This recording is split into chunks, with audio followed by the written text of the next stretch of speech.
The starting point for citizenship really begins with access.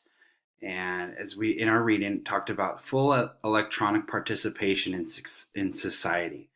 And so, as the starting point for digital citizenship, we have to talk about access support. And this really means equal rights or access for all and not any digital exclusion.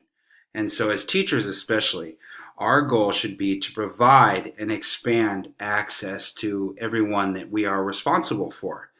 And there are a variety of factors that can lead to this exclusion. So it is our job really to alleviate all of those barriers.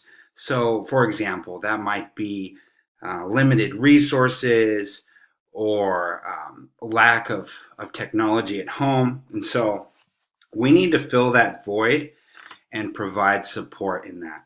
And ultimately, what we want to create is productive citizens. So we need to be committed to make sure that everyone has access, especially our students. And whether that's at school and making sure there's time in the day for it, using your instructional minutes wisely, and also at home, there needs to be equality for access at home. So if a student isn't able to use or access technology at home, really it's our obligation and our duty to provide that in other ways, whether it's before school, after school, or any other avenues, creating some sort of an avenue for them to use it at a local library or anything like that. So that really is our starting point for digital citizenship.